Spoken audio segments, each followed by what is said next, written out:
ആശുപത്രിയിൽ ബ്ലഡ് ക്യാൻസറിന്റെ മരുന്ന് ഇപ്പോഴും സാറിന് വേണ്ടി അന്വേഷിച്ച് നോക്കും. കോട്ടക്കൽ ആരോഗ്യശാലക്കാർക്കുണ്ടല്ലോ.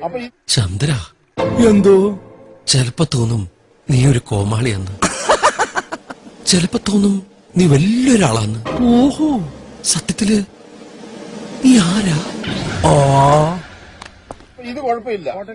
നിങ്ങൾ പറയുന്നത് ഇതാണ് പ്രശ്നം എന്നാണ് നിങ്ങൾ പറയുന്നത്. ഇത് വലിച്ചിട്ട് ആരും ഒരു പ്രശ്നം നിന്നില്ല. സാറിന് സംശയം ചോദിക്കാം. എന്റെ കസ്റ്റമർ വേണം ലൗഡ് സ്പീക്കർ ഇട്ട് ഞാൻ ഇത് വലിച്ചിട്ട് ആരും ഒരിക്കലും എന്ത് തേങ്ങയാണ് പറയുന്നത്? എനിക്കൊന്നും മനസ്സിലാവുന്നില്ല. നിങ്ങളുടെ കസ്റ്റമേഴ്സിനെ ഇങ്ങനെ ആക്കി. ഇതിന്റെ പേര് കനാബിന്റെ നീലച്ചടൻ ഒറിജിനൽ പേര്. അത് പറയുമ്പോ ആർക്കും കുറ്റമില്ലല്ലോ. കഞ്ചാവിന്റെ ഇഞ്ചാ വന്നതല്ലേ വിഷയം.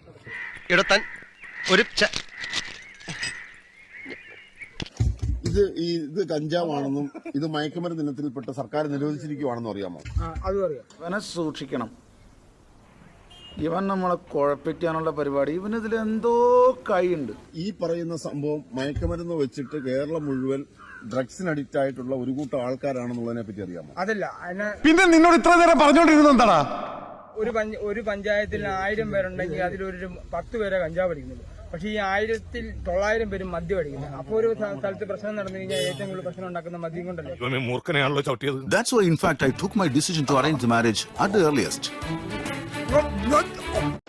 ബൈബിളിലും ഖുറാനിലും സർക്കാർ മദ്യം വ്യഭിചാരം ചൂതാട്ടം തെറ്റാണ്. പണ്ഡിതനാണെന്ന് തോന്നുന്നു. അർത്ഥം പറഞ്ഞൊന്നും കേട്ടില്ലേ? മദ്യം വ്യഭിചാരം ചൂതാട്ടം. അപ്പൊ ഈ മയക്കുമരുന്നിന് കുഴപ്പമില്ലേ? മയക്കുമരുന്ന് ഇത് പെടുത്തിയതല്ലേ രാജീവ് ഗാന്ധി സർക്കാർ 1985 ശബരിമല അയ്യപ്പനും ഈ പറയുന്നത് എന്തോന്ന് അടവ്? എവിടെ നിന്ന് കിട്ടിയോടോ ഈ ഉണ്ടാക്കണേ? ഒരെണ്ണം കൊടുക്കട്ടെ സാറേ. ബ്രൗൺസുകളും മറ്റു കാര്യങ്ങളും കഞ്ചാവ് വലിക്കുന്ന ഒരു സൈലല്ല. ആരും ആക്രമണം കാണിക്കത്തില്ല. All the dreams like tingle stars. The tingle stars like glowing gems. ആഹാ, എപ്പോ? കിട്ടിയില്ലെങ്കിൽ ദേഷ്യം. സാറിന് ശരിക്കും സമ്മതിച്ചു. ഇത് കിട്ടിയില്ല ദേഷ്യം. അതാണ് ഇതിന്റെ മദ്യം നേരെ തിരിച്ച്. മദ്യം അടിക്കുമ്പോൾ ദേഷ്യം, ഇല്ലെങ്കിൽ സൈലന്റ്.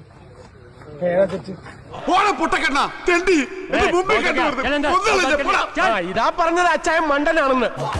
இல்ல சார், உங்க மனசுல என்னமோ இருக்கு.